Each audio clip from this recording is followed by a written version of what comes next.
Okay, hey Charlie. So, why is advisory beneficial? Well, I think that's kind of self explanatory. When people are in an advisory together, they become almost like a family, but at school. So, it's a way for us to advocate for our students, it's a way for us to teach them to advocate for themselves. All those soft skills that you don't get measured in curricular classes are cultivated in an advisory. Things like empathy and how to take care of each other, things like networking, team building, collaboration, all of those things make advisory extremely beneficial and worth it. Um, how it helps teens is that I feel like it gives kids a root down at what is otherwise a really tumultuous time of their lives. There's a lot that is in shift and in motion for teenagers during adolescence. And so um, being able to have a family group that they know is going to stay with them for 4 years seems to provide a sense of stability and reinforcement um, for teenagers. Like, I would love for my own kids to be in an advisory at some point in their life in high school. Um, what did I like about it? I love that we were able to foster relationships with kids and see them grow up. So I often say that teachers don't get paid in dollars, we get paid in diplomas. And so being able to see a kid grow is like the best kind of fulfillment and gratitude possible. I miss advisory so much. I don't have it at my current school, and I feel like it would solve a lot of our problems. And um, I do have an advisory in my own way because I teach a class called AVID, which is a national college readiness program. And I've made it into my advisory because I miss advisory. So um, I liked so many things about it. What I didn't like are things that I think are natural, and it's not a reason to not do it, but sometimes the conflicts were hard to navigate because you guys are stuck together. So you have to find a way through the difficult parts.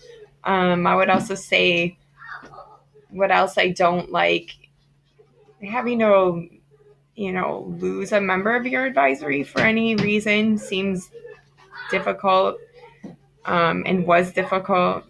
Um, but you have to move through that together. What else is really hard in advisory is if you inherit a group mid uh, cycle. So, like if the kids were, if it's school culture to have the same advisor for 4 years and that advisor leaves after their sophomore year and a new advisor comes in their junior year, the whole group will position themselves, in my experience, against the incoming advisor. Um, I think it's really natural when you're working with any teenager, but especially teenagers who experience upheaval in their lives or have experienced trauma. It's really hard for them to become loyal now to a new advisor. It's really challenging. Anything else, though, that I'd want you to know would be that it's, number one, really important to enlist families because um, the advisor should echo the needs of the families and should help to reinforce what the families want for their kids. So I find myself doing that a lot now where I'm like, I know when I sit down and have a grade conference with a student, I'm always saying, like, I know I'm not saying anything different than what your parents are already telling you or what you've heard a million times at home, but I'm going to say the same things they're saying. Your grades are really important. And so eventually the kids see that I'm working in tandem with their families.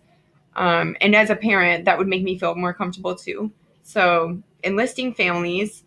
Um, Two would be to make sure that we're incorporating restorative justice practices because anytime there's been an infraction against one student and another student or a student and the advisor, then we need to restore that infraction. And so things like circles or restorative chats or pulling the people out of the circle and working in a restorative way to reincorporate them into the group are really, really important for managing conflict in a healthy way. And then lastly, it seems like it's very, very critical to have admin support. So if for any reason a student can't function well in advisory that day and they're hurting the members of the group, then it seems like either with their words or they're not being respectful to a guest in the group or something like that. It seems really important to have admin support to where the advisor can call up and say, I need the student out for today until we can fix the issue. And admin trusts the advisor to know the group dynamics so well that they just back up the advisor and then help to work through it behind the scenes. So those are my 3 things. Enlist families, make sure you're using restorative justice, and make sure that admin support is incorporated.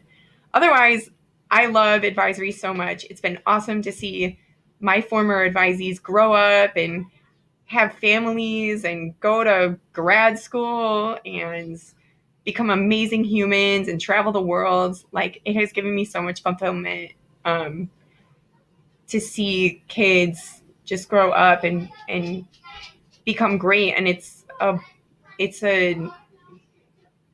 better relationship than anything I've had with any of my just English students. So there we go. I hope you all embark on this journey. 1. Okay, 3 more quick things. Number 1, advisory is not a substitute for counseling, so it's not meant to be a substitute for counseling staff and people who are qualified to do that. So that should be very clear to admin and also to teachers that they're not counselors, nor should they be expected to function as counselors, because sometimes kids have issues that are bigger than what I'm trained to handle. So I need to know my limitations as an advisor, and also need to know that admin will provide adequate counseling staff.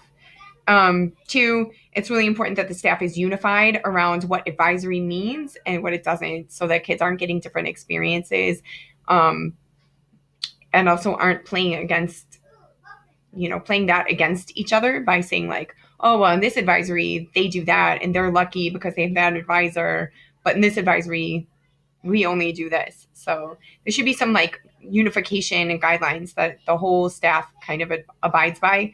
And then lastly, your boundaries as an advisor should be really, really clear. So again, going back to my first point, we shouldn't be expected to be available on weekends. Though we are mandated reporters, there are some things that the kids should know. We will have to pass an issue along to somebody else who's more qualified. We're not supposed to be parents. We're not supposed to be counselors. We're just an additional support, basically like a mentor that will see them through high school, get them ready for their next stage after high school, and then just be an adult mentor they can check in with or update as they go along through their lives. Okay, those were my final things.